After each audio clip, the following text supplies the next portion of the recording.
Ladies and gentlemen, introducing the worst fucking podcast you've ever heard. Both mics.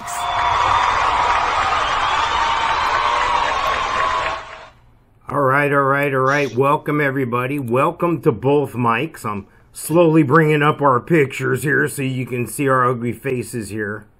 Hey, everybody. Welcome to Both Mics.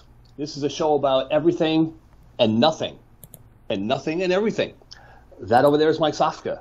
And that over on that side is Mike Taylor. And together we are Both Mics. Thank you for watching and thank you for listening. What episode are we on here?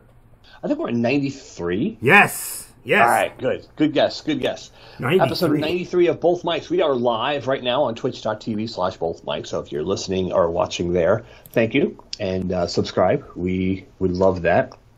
Our podcast can be heard anywhere podcasts can be heard. Is that redundant? No? Yeah, but Okay, repetitive, right? redundant, whatever. Every Friday night, 7 o'clock-ish on twitch.tv/bothmics. Find us on YouTube afterwards. Also Facebook, my face, your mom's face. Nice.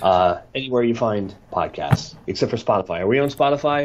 No, we're on Spotify. I support Joe Rogan, but we're still on Spotify. So we're not towing that line yet? Not yet. I'm working on it. I'm trying to get our name in the press next to Joe Rogan.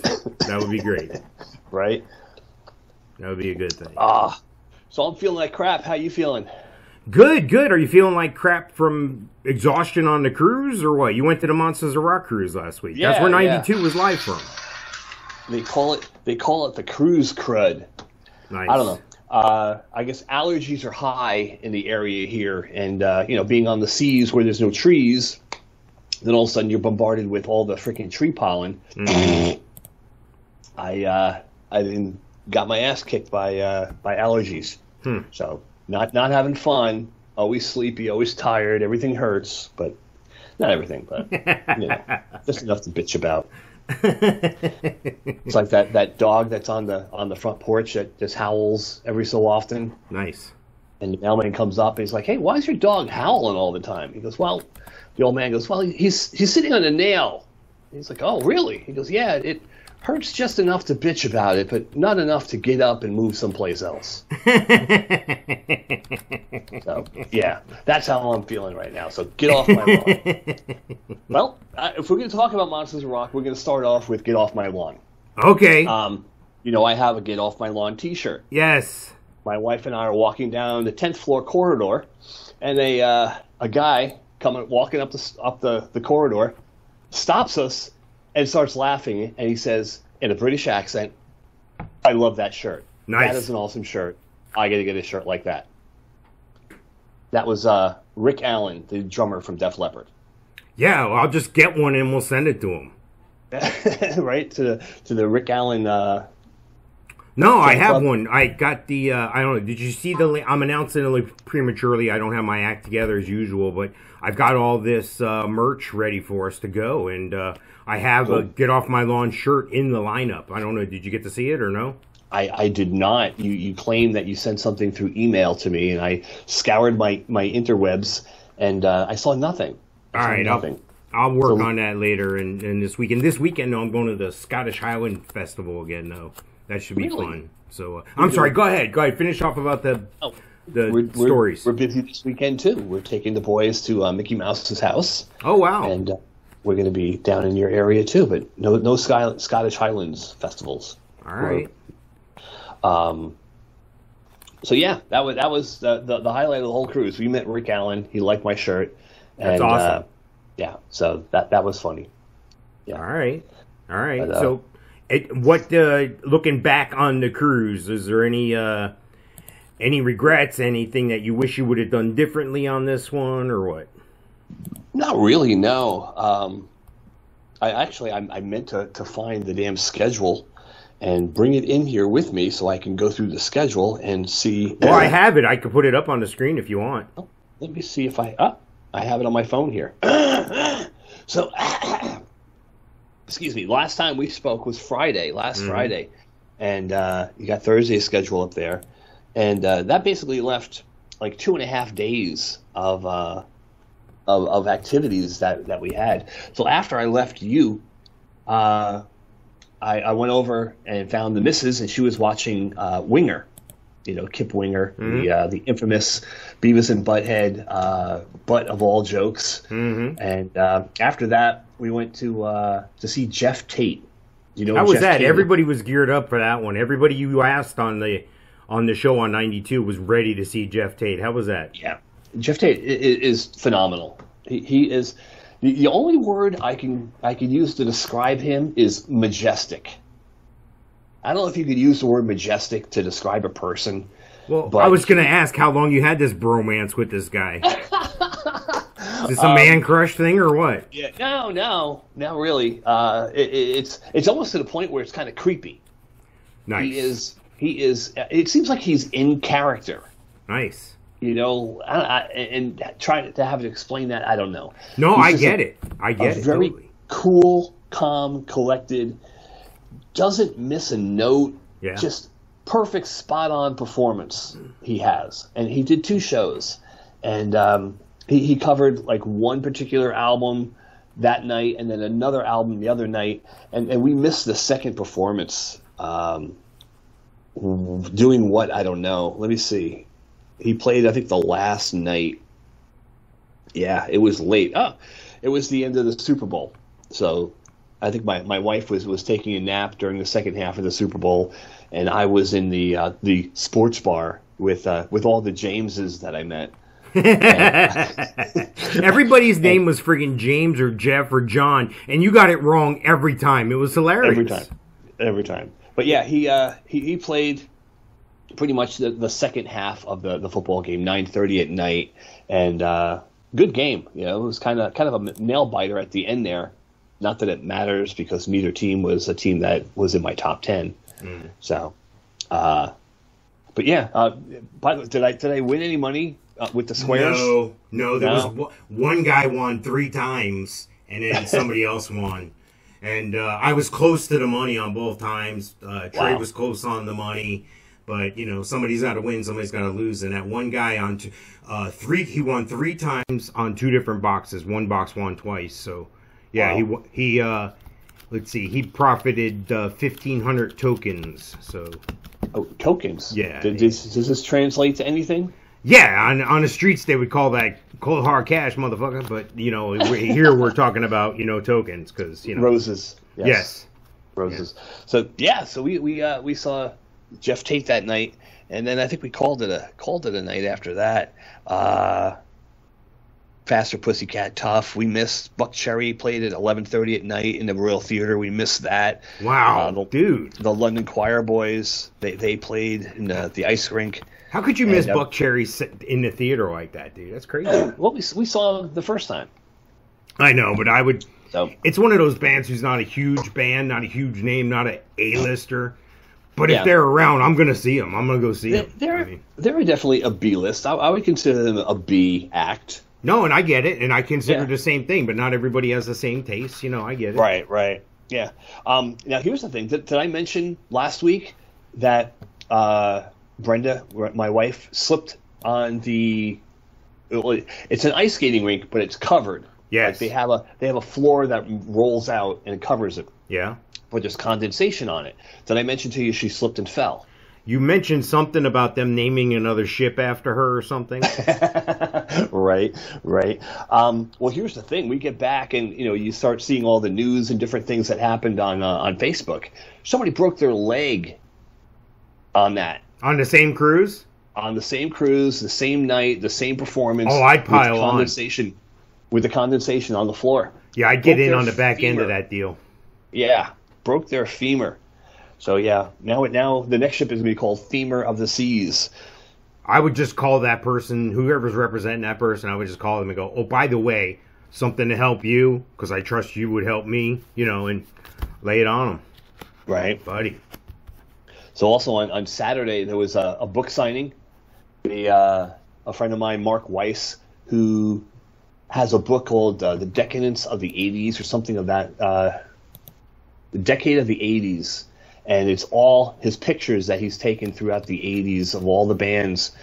He's known for being who took the photograph for the Slippery When Wet album, the Twisted Sister Stay Hungry album, one of Dawkins' albums. He's like one of the top tier photographers of the 80s. Cool. It's kind of who I modeled myself after in high school and shortly after when I was a photography major in college, and kind of the direction I wanted to go in. You know, most people look at Rolling Stone magazine and read the articles and see the pictures. Well, I look to see who took the picture. Right. And most of the time it was Mark Weiss. Yeah, it's like a 600-page book. It's like 6 pounds. So he actually had that autographed, and when I purchased it from him, and he mailed it to me. Wow. And when Eddie Van Halen passed away, Life magazine did a complete magazine just on Van Halen. And they contacted Mark and said, hey, do you have any pictures of Van Halen? He goes, well, if I'm sending you any pictures, and if you want to use my pictures, I want the cover. Nice. So he kept sending them pictures until they found one they wanted to use for the cover. So good for him. That's awesome. Yeah, I don't have it within reach here, but it's Life magazine. It's Van Halen. It's a picture of all 4 original members, and it's a picture Mark Weiss took. So everybody had him sign his book. My book was already signed. I didn't feel like dragging around a 6-pound book. It's a coffee table book. So I brought my Life magazine and had him sign my Life magazine. That's nice. I got a picture of me and him while he's signing it, and I'm gonna have it framed. That's awesome. The Life magazine and the picture. So yeah, always good to see Mark Weiss on the cruise. Did you see Eddie Trunk? Eddie Trunk, I see him all the time. He's like dust. He's everywhere. All right, but what's his face didn't make it. The puppet guy, Florentine. Yeah, Jim Florentine. Yeah, he tested positive for corona 6 times.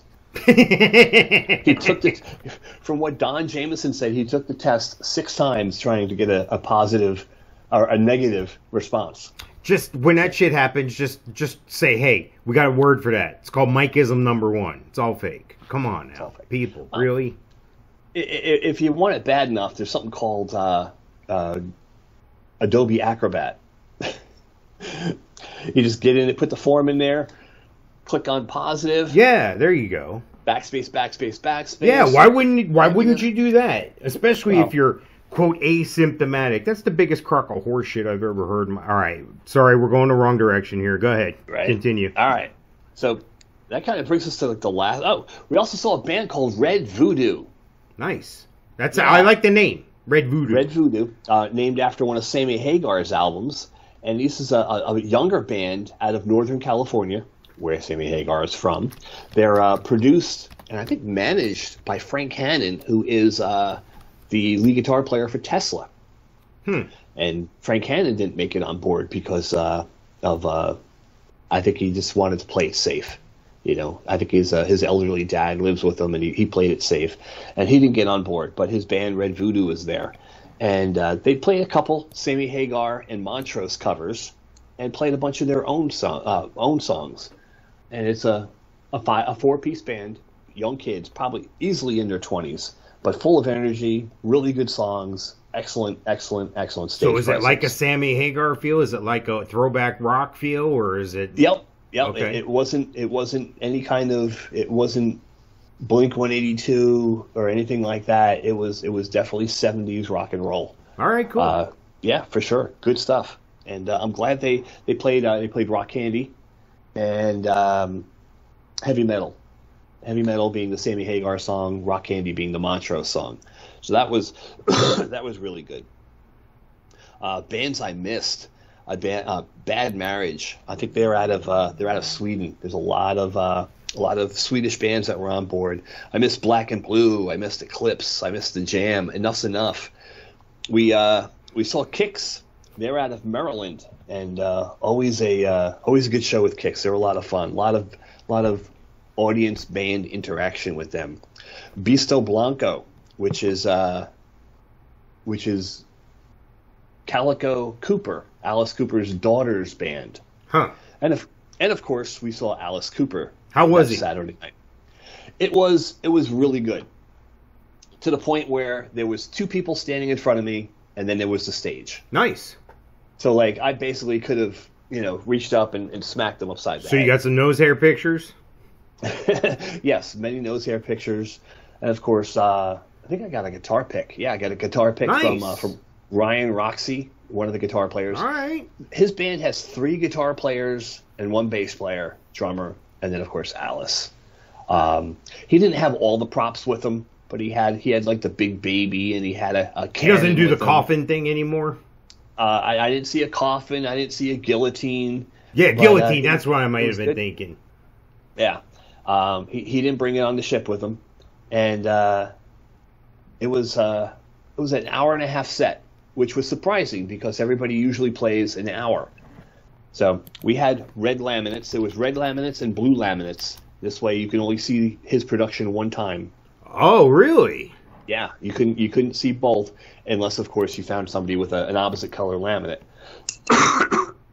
Well, that's kind of good then, because it cuts it down on the people too. It's not a mad rush at the one place, right?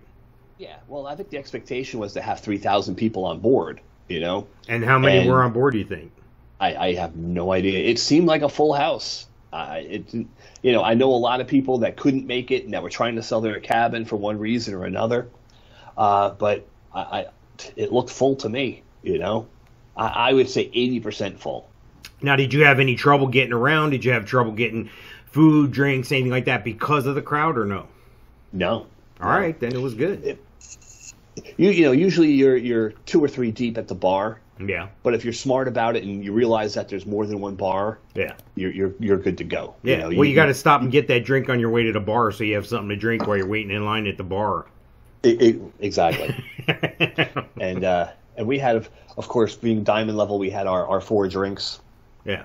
Our 4 free drinks. Yeah. And there's sometimes they didn't even go to the register and ring it in. So like, all right, so that's a freebie. So we get a 5th. Nice. All right. Perfect. Yep. You always seem to score free drinks on this thing, Mike. I like that about you. Yeah. If it's free, it's for me. Yeah, right? All right. And then, of course, like Vixen, who was at the pre-cruise party, is listed here for midnight on Saturday night. But they weren't on board. They were only for the pre-cruise concert. Huh. So that's kind of weird. I don't know what process was there or what happened with that. Last day we kind of chilled out, and of course we saw Tokyo Motor Fist. That's our Jersey guys. Steve Brown from Trickster, Greg Smith from Rainbow, and Ted Nugent. Ted Poley from Danger, and their new drummer. I think his name is Jacob. I'm not sure exactly what his background is, but they're always fun. They were on the pool stage. Got some pictures of him and some video of him. God, we went to what's that place called? Johnny Rockets. There's a Johnny Rockets on the ship, and we went there for dinner. And is it the same thing? It's like everything's like diner white, and it's like almost like a 50s diner thing. Now, do they perform on the ships? Yeah, they do. Like, is it bad? It's bad. It's hokey. Nice. Seeing people from India and the Philippines trying to do the dance to YMCA. Nice. Yeah. Nice. It's do they bizarre. misspell it? Like in their mind, they're doing the Y and then the M and then the CA, but it's spelled backwards because they're facing you. Do they do that? You know what I mean? Have you seen that? Yeah. No. I've seen that where they're on the cruise ship and they're trying to do the YMCA thing, and they bring out the Y guy, and that's great because from their viewpoint, he's on the left. But from everybody else's viewpoint, you're reading it backwards. They're looking at you. Right. You got to go to the right and then over. Anyway. Yeah, no. They were behind me, and God, who was sitting back there? Somebody, Greg Smith from Tokyo Motor Fist, Rainbow, and Alice Cooper. They were down by his table. I have to sit with my back to the door because my wife refuses to sit with her back to the door, and I have no problem with that. So she was able to watch, but I missed out on the antics. Yeah, well, you can't have that dead. What do they call it? Dead man seat, aces and eights seat, or something. Is that what it's called? It's something. It has something to do about. Was it? I thought it was a military thing. Hang on. What's his name? Wild Bill Hickok or somebody. Okay. Let me see. It's called the Dead Man's Hand. Here. I'm looking up on the Wikipedia box here. Dead Man's Hand has varied throughout the years. Currently, it's 2 pair poker consisting of black aces and eights. The pair of aces and eights, along with an unknown hole card, were reportedly held by Old West folk hero, lawman, and gunfighter Wild Bill Hickok when he was murdered while playing a game. No contemporary source, however, records that the exact cards he held in when he was killed were the aces and eights. So, interesting. Dead man's hand, aces and eights. That's why you don't sit with your back to the door. Okay. All right. Got it. All right, sorry. Let's go back to Monsters of Rock. Sorry. Yeah. So we're on the last day.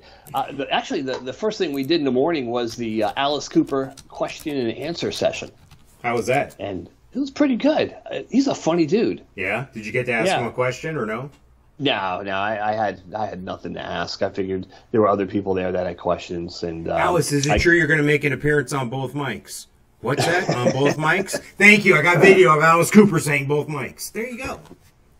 Okay. Yeah. Missed opportunity.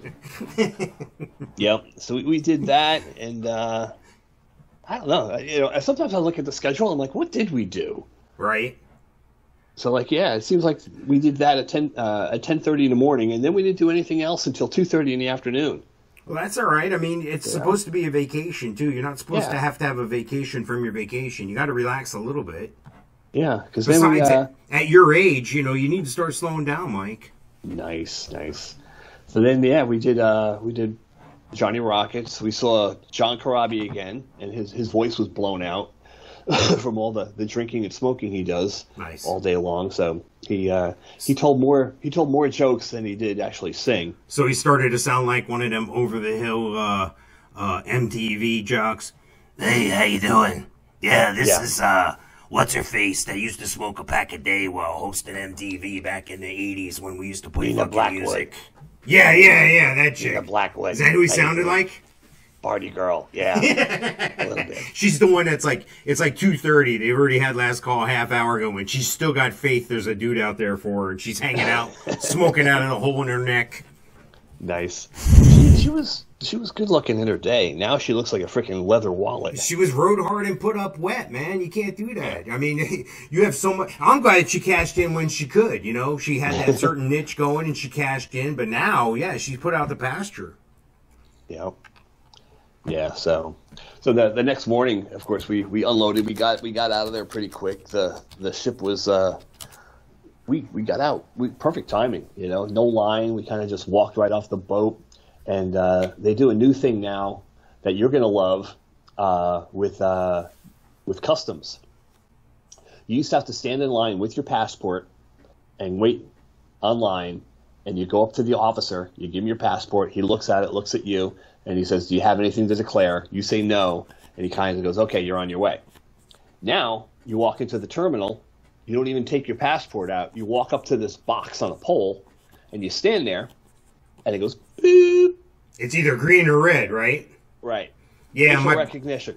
My brother it recognizes who you are. Yeah. And it tells you to go on your merry little way. My brother has experienced that a couple years ago when he was traveling to Mexico a lot when they had a thing there, and he would say it was weird. He said he couldn't tell where it was coming from other than the building adjacent to it, he guessed. And it was green or red. You stood there for a minute, and if it was green, you got to go. And if it was red, you were going to be there a little while. Yeah. Yep. So, zero issues getting off the boat. Of course, we parked off-site parking. We saved $100. Saved $100 by doing that. And the biggest inconvenience was we had to wait for about 20 minutes for a shuttle to show up. 20 minutes for $100? I'll do that. Yeah. And then it drove us downtown Miami, got in the car, and got on 95 and found out that 95 was closed in North Miami. Wow. Yeah.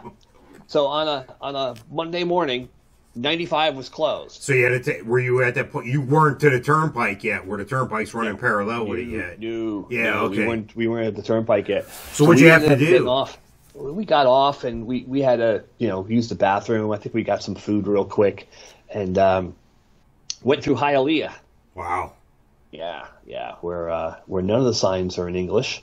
Nice. And took it north and It was the same road that goes just west of what used to be Dolphin Stadium. Yeah. The Orange Bowl. Yeah, and now it's Oh, Hard buddy. Rock Stadium. Yeah, if you're near where the Orange Bowl was, that's pretty rough, brother. You could come out of the Orange Bowl and your car would be on blocks and shit. It was bad.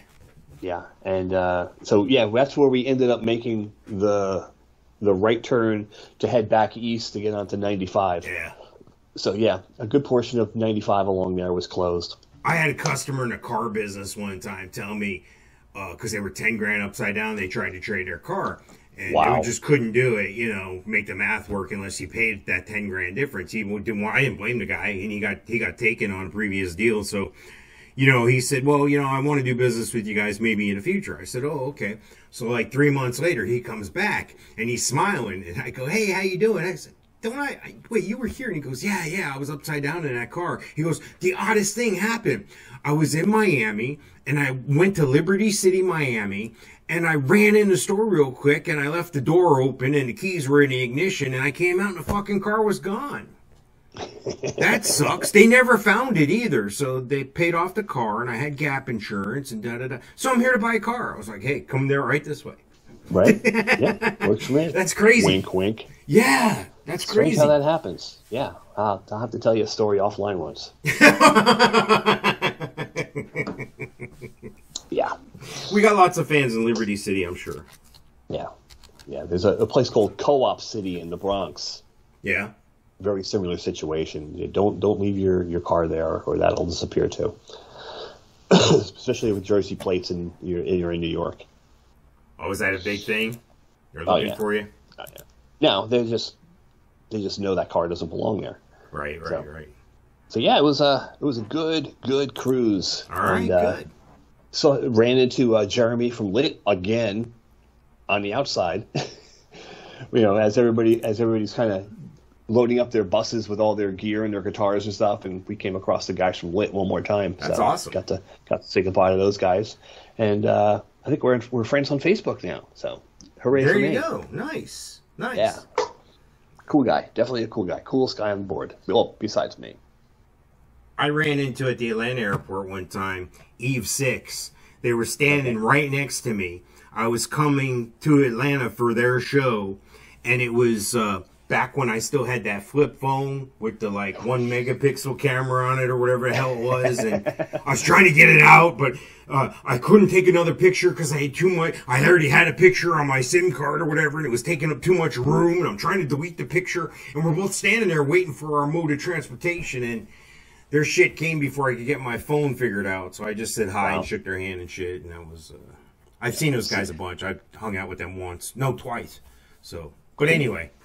Hey, it's almost time. Or anything else about the Monsters of Rock cruise? No, I think that pretty much wraps it up, man. All right, good. We had a great time. And next year, it's going out of Port Canaveral. Okay. On, from what I understand, the Mariner of the Seas, April 29th, 2023 to May 4th. So, all right. Well, that's a little bit closer. That's awesome. Yeah, 2-hour drive instead of 5-hour drive.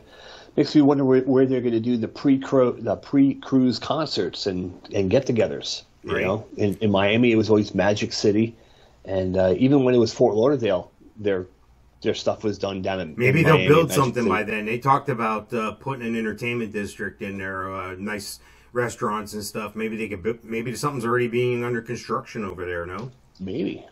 I haven't been in Port Canaveral since October, but who knows? I'll send the intern over there on an expedition, see what we can come up with. Hey, it's my second favorite part of the show. You know what that is, of course. My birthday? No, it's not, but that's close. Let me see if I can pull this up here, and I'm bumbling it now. No, it's not smooth. Here we go. It's time. It's over there. It's right there. Got it. Alien. Buzz-looking alien! Where? Warning! Alien approaching! Warning! Biophysical experiments extremely dangerous for Earth people. It's a pretty good robot. He's a little bit of an alien, too. But I think he's an alien. You could be an alien robot, right? Like, not all robots are domestic. I computed the aliens. They are capable of sinister and dangerous acts. You weird alien man! All right, the alien update is the time we talk about, well, People that are weird, people that are different than us. There's 7 billion people on the planet, and you're going to tell me that a handful of them have more technology and more wisdom, and they have more money now because of that. You're going to tell me that all this stuff just happened in the past 50 years. I say nay. I say, and I'm trying to get my picture up here so you can see me if you're watching us on twitch.tv/bothmics or YouTube. I say these people are either aliens themselves or they have close contact to aliens, giving them these futuristic tools that we're able to use now. I mean, you go back not long ago, you didn't have phones the way they were and all that stuff. So what I'm trying to say is, you take the Gates, you take the Bezos, you take Musk, you take Zuckerberg, you take all these guys. They're aliens, and we like to talk about them here, justly or unjustly. That we do. So who's on deck? Well, SpaceX is the first thing I want to talk about, because they're preparing their launch tower assembly for the Starship's first Florida platform. And again, this is another Musk win, I think. Elon Musk is just... They keep moving forward, man. And just several years ago, this company didn't even exist. So Right. I'm excited. This is another thing that's related to space that's coming not far from us in Florida. I can go on my front lawn and watch this stuff all the time. So can you, Mike. So Same here, yeah. I'm excited about this. Cool. Yeah. And I'm guessing this is happening at Port Canaveral. Yes. So, which is surprising to me because he's got everything over there in Texas is the big base for that. But Right. I think they're trying to reproduce that Boca Chica Starbase at Kennedy Space Center. And hopefully they're going to have the new Starship factory coming to Florida as well. That hasn't been announced yet. And I was sworn to secrecy. The aliens said they would laser my nuts off if I said anything. So Again. yeah, again. When that happens. Again. Yeah. But he's always in the news, man. Musk is a great guy. Of all the guys, I like Musk the best. You? I would say so, yeah. He seems the coolest and probably most reasonable person, you know. I like how he can get under Bezos' skin. I like how they have that little antagonist, protagonist thing going on. I like how, he always gouges them, and then Bezos tries to take a stab at Musk. And well, Musk just made one of the biggest donations to a charity in history. In November, Wow. he gifted $5.7 billion in Tesla shares to the food. He Yeah, hope that somebody doesn't now say, "Oh, I got $6 billion. I don't have to work. I'll just hire someone else to do it now." Well, technically, as long as you show everything as an expense, if you're the head behind the foundation, you can spend the money. How the guidelines on that are so vague. I think it runs to the point where the minimum that you can donate, the minimum write-off that you can have as a foundation is 5%. And surprisingly, when a lot of agencies take in $1, 90 or 95% goes to the expenses of running the agency. Right. And then 5% goes to the actual problem. There's a lot of better organizations who do better than that. You could use a Google box and find that out. But I really hope that this goes to the right place, because that's a lot of friggin' money, dude. It's $5.7 billion. Yeah. Solve a lot of problems with that, that's for sure. Well, part of the reason he can do stuff like that, Musk, is because he's got a partnership with Google now. This is a game changer. Okay. This is going to come true in the future. You're going to see this later on down the road, and you're going to go, he has a partnership with Google. One of the richest, most successful businessmen in the world, Elon Musk, understands the importance of partnership. And through his company, SpaceX has the capacity to stand on his own. He decides to partner with search engine giant Google. This is according to ComplexOB7.com. Pretty much, they're going to help each other in the next phases of AI, connectivity issues with Starlink. Starlink's going to put servers and tech inside Google, and it's a partner. It's a unique partnership. It's going to make more sense later. It's a lot of gobbledygook right now. But kind of strange, though. Isn't Google connected with Amazon in some way? I'm sure it is, and this just further proves that there's a handful of people running this planet. Yeah. So I know Google and Android have a big partnership. Well, yeah, they have to if they want to compete with Apple.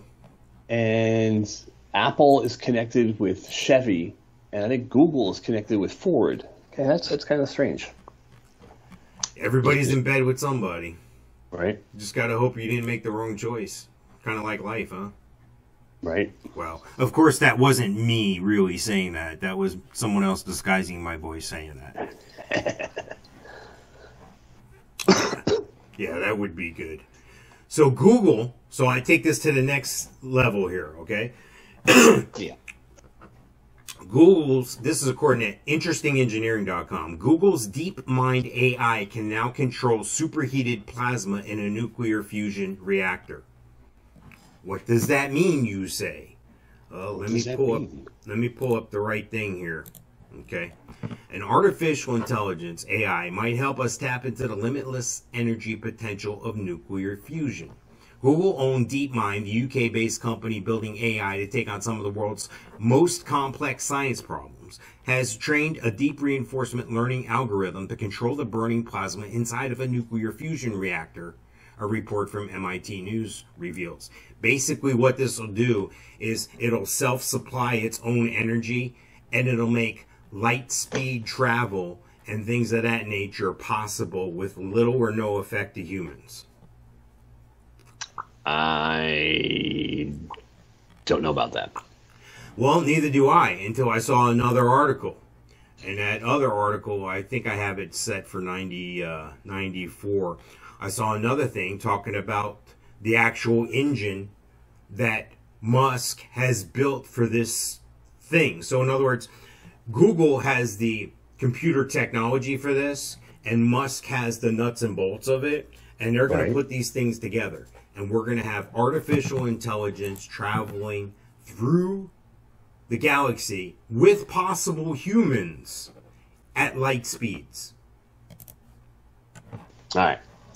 Yeah. You don't buy it? It's not a Star Trek. I picture Star Trek or something like that. I think it's possible. It's a total Star Trek thing, and they call that science fiction for a reason. Oh, my God, Mike. If we had this conversation 20 years ago, and I told you about this phone here, you'd have told me I was out of my friggin' mind. Yeah. No. Yeah. And it's you didn't let me finish. Okay. It's one of those things that, like, oh, I don't believe it. It can never be done. Like you said, if it was 20 years ago and you said that, Elon Musk is going to land a rocket ship, blast it into the air and land it back on the ground on a postage stamp, I would have been like, yeah, I'd have to see it to believe it. So this is the same thing, I'm getting to the point in life now where, like, okay, if they say it can be done, it can be done. Well, that's what I'm saying. That's what I'm saying. And the thing is, like, I don't know, someone had a famous quote like that back in the day, probably Disney or something, that if you can dream it, you can achieve it, some crap like that. And it's getting to the point now where, if they think it can be done, it probably can be done, but damn. It was one of the last lines of the Rocky Horror Picture Show is actually what it was. Don't dream it, be it. Oh, okay. No, just a little shout out to Meatloaf there. Yes, exactly. Good. So yeah, like, can you imagine, like, to move your body at the speed of light would probably tear your body apart? Well, I think it depends on the cavity you're in. You know what I mean? Like if you're in, kind of like the X-ray thing with the lead apron thing. If you're encapsulated in some sort of thing or some sort of liquid or something, whatever, however it is, bubble wrap. They're saying it can be done with humans, and I'm interested to see it. Yeah, get you some bubble wrap, you'll be fine. Yeah, my whole deal with this type stuff is you're on this ship. It's got this nuclear fission power, and it can be eternal, and we can never have to stop and get gas. What happens if the MF thing breaks? What happens? You got AAA for that, or what? Yeah, we're in a different galaxy. We're kind of screwed right now. It's called Luke Skywalker. Han Solo, they'll be out. They'll fix you up. Yeah, friggin' crazy. It's if it is possible, and then it's like anything else that you invent. You have a basic model, and then you have to improve upon it, and you don't take it far from home, crap like that, until they perfect it. All right, So you and I both like Buckee's. Buckee's. And Is that a Buckee's? Yeah, this is Sevierville, Tennessee. And the reason why I'm bringing this in is this, according to Wait.com, WATE, that's one of the local channels up there, I guess, near the Smoky Mountains. Developers of the 200-acre Sevierville site in talks with an international theme park company. Now, the interesting thing about this is Buckee's is on that site. They have a 74,000-foot flagship store. That's going to be the world's largest convenience store in the world. 120 fueling positions, EV charging stations, and a 250-foot car wash. This is near the Tennessee entrance to the Great Smoky Mountains National Park. Well, there's a company in France. Representatives from France's second most visited theme park will meet the developers of a 200-acre commercial site where the world's largest convenience store will be built about a potential partnership. Pou du Fou, a historic theme park company in France, will meet with the Eastern brand of the Cherokee Indians this month to discuss the 200-acre development project. So if they're talking to the Indians, what does that mean? There's a casino involved. There's money involved. Right next to the Buckee's. So what I'm thinking, Mike, is later on down the road, when this all becomes truth, we're going there. Okay. World's largest Buckee's, casino, giant theme park. Now, a lot of people may not have heard of this company here, this theme park company. They're in Europe. They're constantly voted the best this, the best that. The only thing they run a second to is the Disney park there in Europe. Other than that, this is the place to go. They've been elected twice best theme park in the world in 2012 and in November 2014. And they secured a place in the Theme Parks Hall of Fame in 2017. So, cool. I don't have any ideas about the theme park. I think it would be localized. I think it would represent, the Indians, the tribes, and, maybe some rides, kiddie stuff. I don't know. But sounds like a casino and a Buckee's on the same property. I'm in. Right. Is there any timeline? The picture you have there says Phase 2 coming soon, so I'm wondering what's up with Phase 1. Yeah, I've seen this Buckee's getting built. I don't know where they're at specifically. I don't know if it's up and running yet.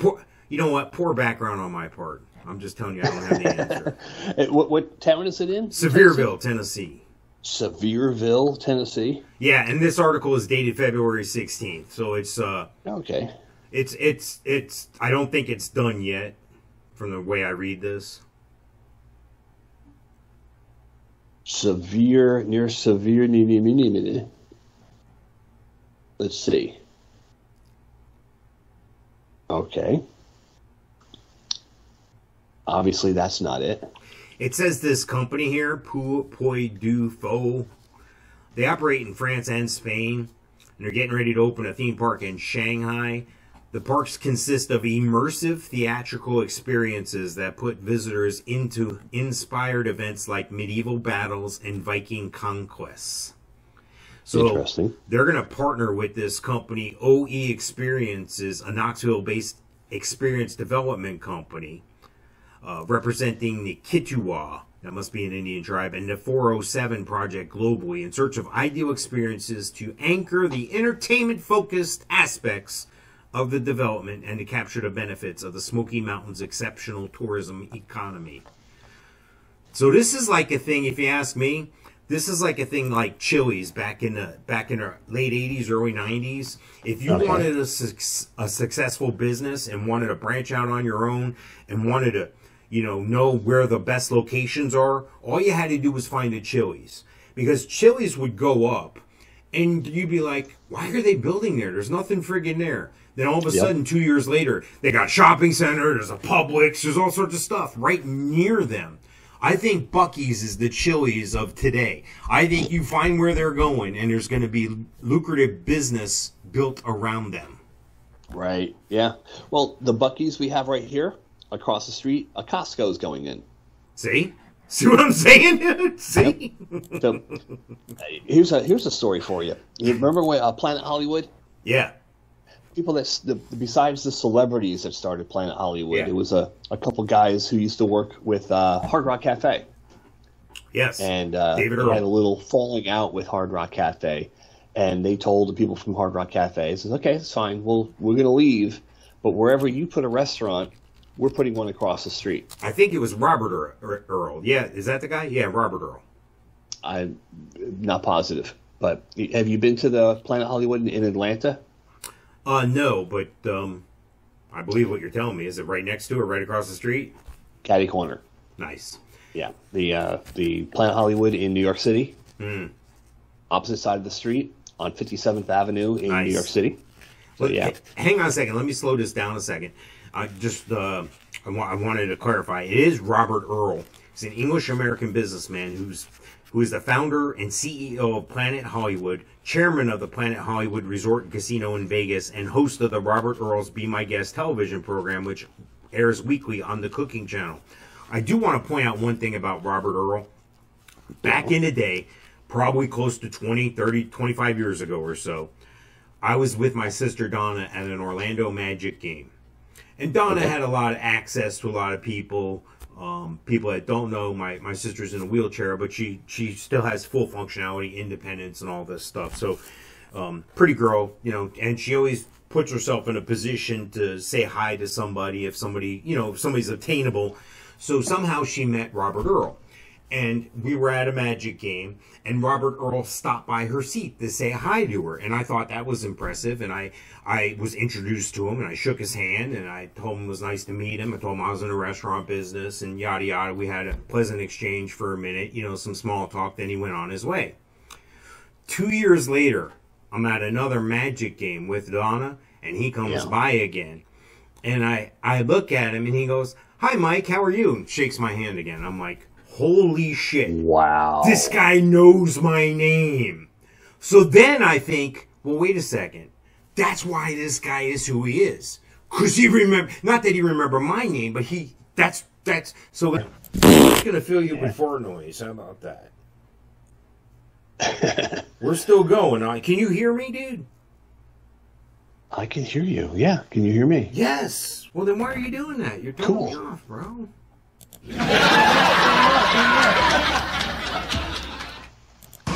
Alright, so did you hear? The Sevierville, Tennessee opening later this year. Perfect. And what I was trying to say is, like Walmart has the greeter, they're going to hire this guy to say goodbye to everyone. Thank you, come again. That's a coup from... Yeah, same thing. Did you hear that? Were you able to hear it? No. Okay, good. Nope. Glad you're listening to this show. Yeah. Cool. Hey, guess what?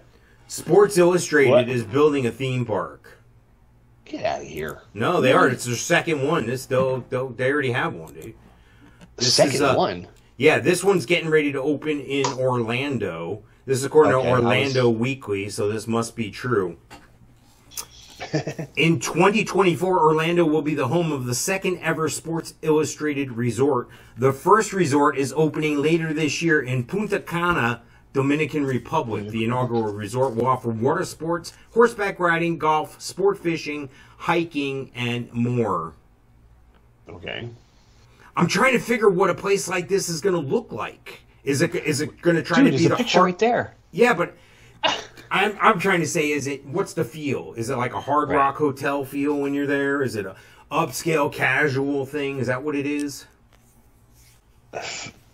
I can't see it being an upscale thing. Looks like they have like a miniature baseball stadium there and a go-kart thing and a lazy river. I'm trying to figure it out because the golf cart track looks like it's as big as the baseball stadium. But is that really a baseball stadium or is it something else made to look like a baseball stadium? I don't know. It's going to be interesting when it opens up. I'm going to try to get a freebie and go if I can. That'd be great. Hey, let me stay at your place for free and wine and dine me, and I'll write something nice about you. How about that? Right. I'm putting it out there. Not too proud. Would you go to a place like that? Yeah, sure, if the price is right. Yeah, right. Anyway. Cool. All right, there's one other great picture I want to show you here. I want you to tell me what this is. I've seen the article, dude. It's amazing. Amazing. If you're watching on twitch.tv/both mics, or if you're watching on YouTube or whatever, if you're listening to the podcast, I should tell you, go check out the video. It's a giant pile. Looks like maybe some well-ground mulch. It's in between coffee and mulch, somewhere in that area. But it's piled up, and it's over a foot long and probably a foot wide and probably about a foot tall. This picture is of 1 million mosquitoes from one neighborhood in a Florida county. Yeah. This is in Lee County, Florida. 1 million mosquitoes they were able to capture. All right. What I need to know is who the fuck counted them? I don't know. If you get to 58 and somebody interrupts you or asks you what you want on your pizza, then you have to start over. Or... Exactly. Yeah. Yeah. How do they do that? Do they weigh them? Disgusting. They know each mosquito weighs a certain amount? Amazing. That, like, bats, like a bunch of bats will eat that many mosquitoes in a night.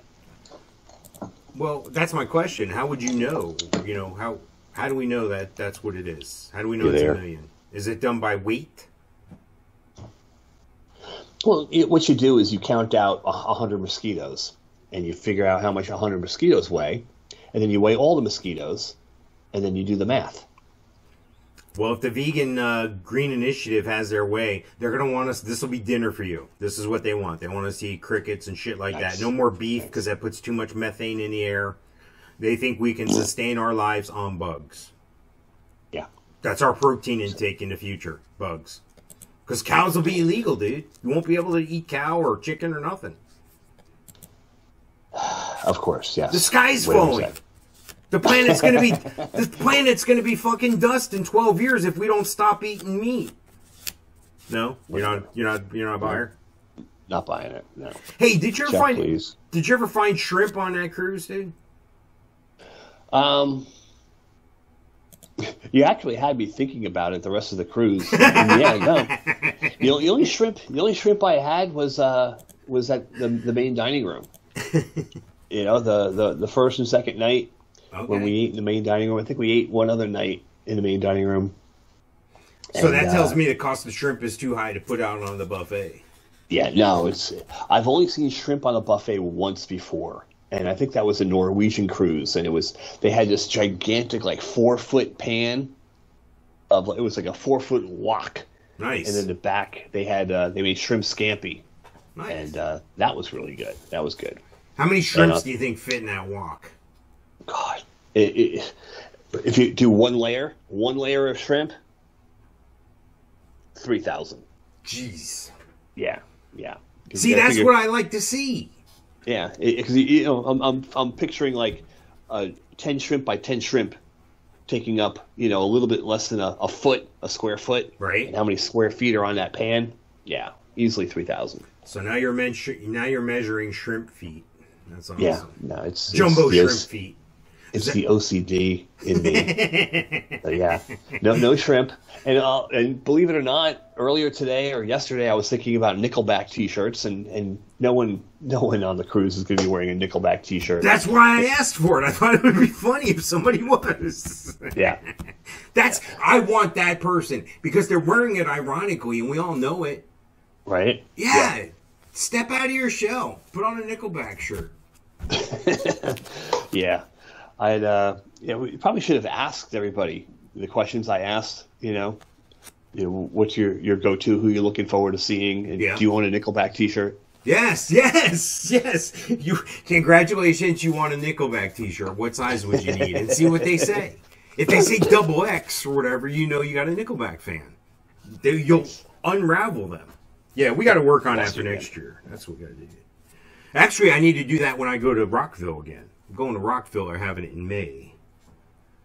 Going to see... Mike, are you frozen again, dude? No, you're there. You're just old. Yeah. Oh, and we're back. I've been here, dude. I don't know where you keep going. You're missing a good share. And I look forward to seeing everybody here shortly. And as soon as I pull up the intro...